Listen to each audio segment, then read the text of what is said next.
'Tis the season to discover indie comics. Our Soot Stained Heart called to me with its blue winter themes and tones on the cover. They say not to judge a book by its cover, but that's kind of a different situation when you're looking at comic books. Judging by the cover is part of the experience. So Our Soot Stained Heart is a miniseries being released through MadCave, written by Joni Haig and Stephan Morian, with Morian also doing the art and Ropeman on colors. It has quickly been labeled as a steampunk Santa story. Maybe I even did it, I'm not sure, I haven't decided how to title this yet, which is poor YouTube maneuvering, but I really want to talk about it. And I can see why, because there are elements of that in the story, and also it just sounds good. But there are enough vestiges of that in this tale for it not to be inaccurate. But this book is also doing far more. I'm Sasha, this is Casually Comics, and let's talk about Our Soot Stained Heart number 1. The steampunk element does hold because this is a world powered by coal. Our protagonist is Margaret or Peggy Stones, who lives and works in the Coalition. And yes, there is a quick joke made about how coal is part of the name, the irony there. But the name also works on multiple levels, just as the title does, because of the soot representative of having to do bad things. There's just lots of layers. A coalition is loosely defined as a temporary alliance of political parties forming government states. And this city, the Coalition, is meant to be a bastion of achievement. A city thriving in the frozen wasteland, but in actuality it is literally soot-stained, and kept afloat through the need of continuous, constant labor by an underclass, and a society kept in check by an oppressive quota. Now the steampunk element helps lend a bit of a fantasy edge to this, but it's not the only thing doing so. This work does play a lot with winter mythology, although that might not be quite the way I define it. The Christmas and Santa elements are the easiest to discern, but there are other things going on, like some pulling from Norse mythology or even other folktales. The governor of this town, Governor Glass, looks like a frost giant. However, the Santa and Christmas elements and how they're worked into the narrative may be most easy to identify right off the bat. They come through in the myth of the Baron and the quota and once more the coal. The city looks forward to a day called Fuel's Day, which is the day when the people are given their allotment of coal. But to do that, they have to meet a quota, a moral one that is due on Baron's Eve. If you wish to winter well, then in cinders dwell. These are the deeds bound to his evil creeds.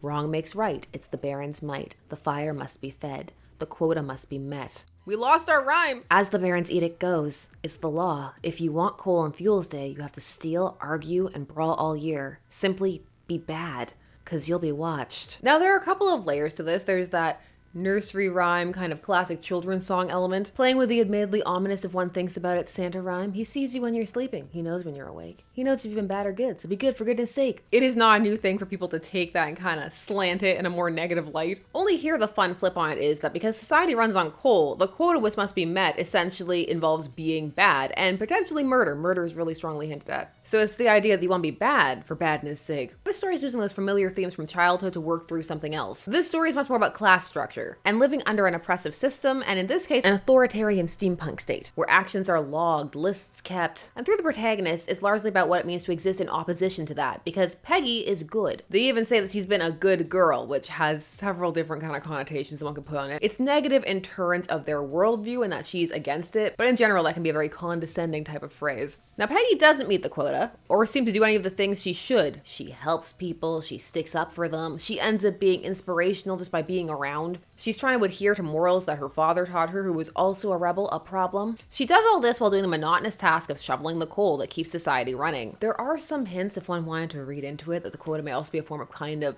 managing the population, because when they go to the prison and you start to see the rebellion element, there's discussion about how the coal, they're getting less and less allotted to them, but there seems to be the same amount coming, so what's going on with that? It's just a whole kind of little question in the background. We'll see where it goes, issue 1 and all that jazz. Now the crux of the conflict comes from the fact that Peggy is arrested, and she's sentenced to exile for refusing to conform to the system, and so it's here that she ends up part of a movement that has decided to rise up and stop Fuel's Day, and to do this they have to halt the flow of coal, and to do that they have to stop it from coming down from the Baron, who at this point is almost a fairy tale. They never see him. Peggy is essential for this for them because they feel she's the purest of them as a quota nuller. I'm always fond when universes have their own slang. So Peggy finds herself trekking north through the frozen wastelands to find the Baron, as Governor Glass sends others out to stop her. Now there are a lot of common themes in this about class struggle, rebellion, chasing dreams, overthrowing oppressive regimes. These ideas come up a lot in fiction, and they've been making a particular show of force in 2025 time of recording. But the way this one put everything together really worked for me. There's this blend of fantasy and near potential magical realism in this at points. It ends up making it feel like a dark, twisted fairy tale, and it has one of those worlds that feels ripe for exploration. Like there are lots of details just lurking beneath the surface. And the questions that it raised and that it didn't answer intrigued me, such as what was the exact distribution of the classes? What What were the numbers on the quota? How many people in coalition? How much badness was required for the society to function? Could a society like that function, or was that itself a bit of cheeky commentary? A play on the idea that there's a lot of backstabbing and corruption in everyday society, but life goes on. The fact that it made me think about all these questions proved to me I was invested. Because in short, this is a work that wants you to think about it. And despite its at times dour seeming nature, it has an adventure element that keeps it fun. It's balancing that with being grounded. Though whether or not it remains so will depend on a few things. For some, it will depend on whether they can take to the winter or Santa theming.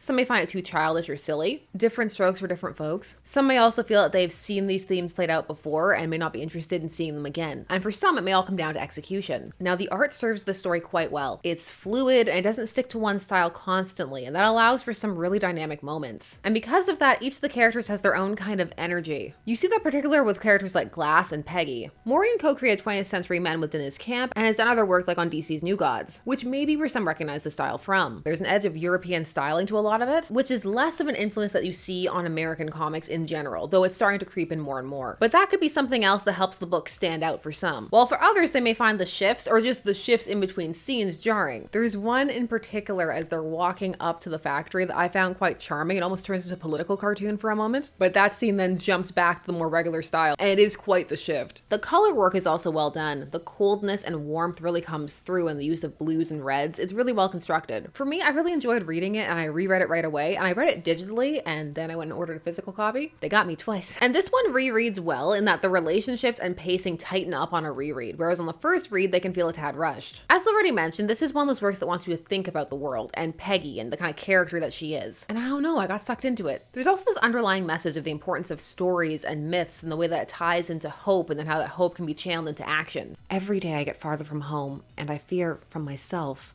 I'm heading north in someone else's clothes, playing a part in someone else's plan. Myths upon legends, tales, and half-truths. Not much to go on, but it is something. A reason to endure. For Marie and her friends, I will find the Baron and stop Fuel's Day if I can. I found my people. For once, this hope I feel is not mine alone. Now, I couldn't find too much about this, but I did find some quotes from the creators and what they were going for. And so I thought it'd be interesting to share because that's always interesting to see what the authorial intent is. And they do set it out quite clearly, which I always appreciate because then the reader can measure what they're attempting to do with whether that lands for them, whether they feel it works and that kind of thing. I also was fortunate enough to find those after I had read it, so then I already had my own impressions. And that makes it a different experience when you go in knowing what the intent is versus when you don't. Not better or worse, just different. The impression you form can still be the same, but the relationship to it can be different. So first, Haig stated, "It's not a retelling of any one story, nor do we use any Christmas characters as is. Instead, we've reimagined them into an entirely new world, one that draws on my Finnish cultural mindscape and Stepan's Balkan heritage. At its core, this book speaks to the need for the working class to unite against oppression. For me, writing is always about big ideas, and this is a book of big ideas with simple delivery." Maureen got even more poetic about it. "Peggy for me is the lamb who gets lost in the woods by her own design, because she wants change and wills it into existence. She's the agency of youth, the moving force. Readers will find themselves not just in her journey, but in the mirrors of revolution, resilience, and choices that surround her." I found that one particularly interesting because in the story, Peggy is essentially inherently good just by nature, even though there are also things outside of that influence her, but that's just her base being. And so it's less that she makes a choice to buck the system, more that she already is against it by her very nature, and so naturally is one to oppose it. So I can see some seeing it as not even a choice, which does align with what they're going for, but I can also see some preferring an awakening to the world around you and then choosing to go against something. Those are just different types of resistance, different ways that one can come to it, but again, the fact that that's even in the conversation is what they're going for. There's also the phrase, the agency of youth, which brings up the question whether revolution and change is something for the young, or whether it's for the young at heart, or just people who have energy. I like works that can generate questions. I mean, they all can, but some do it more easily than others, and some are doing it with more intentionality. This one definitely has direct intent. So I thought this was fun. I'm looking forward to the next issue. It worked for me, but some of you may be going, no thank you, not my cup of tea. But either way, I wanted to talk about it because a lot of indie works, they come and go before you even know they're there. That happens to me all the time, and I talk about comics constantly, and also sometimes I just want to talk about stuff with people. Now, MadCave in general has had some really interesting outings. The company's just worth checking out. They take some risks with newer creators and just some more experimental projects sometimes. All of these were just my thoughts, and I really want to hear yours. Does this sound up your alley? Not for you? Do you just like the look of it? Do you not? Do you like when people pull from mythologies for these remixes? Share your thoughts down below. I can't wait to read them, and please, while you're down there, do all the YouTube things. Like, share, comment, subscribe, hit the bell notification so that you never miss a vid. Thanks so much for taking some time to discuss comics with me. I always appreciate it, and I'll see you again soon. Bye-bye!